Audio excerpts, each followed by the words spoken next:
प्यार भर के खिले के जहरिया बैठल बाटे हर पगल हो कुछ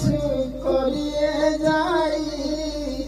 मम्मी रे दोसरा से शादी न करो भैया रे हमार मरिए जाई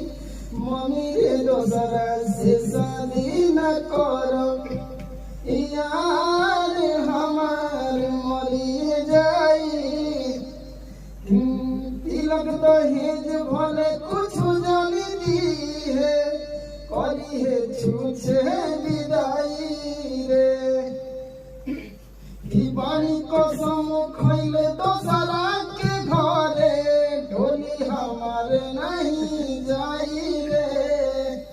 प्यार भर के खिले के जहरिया बैठल बाटे हर पगल हो कुछ करिए जाई मम्मी रे दोसरा से शादी न करो भैया रे हमार मरिए जाई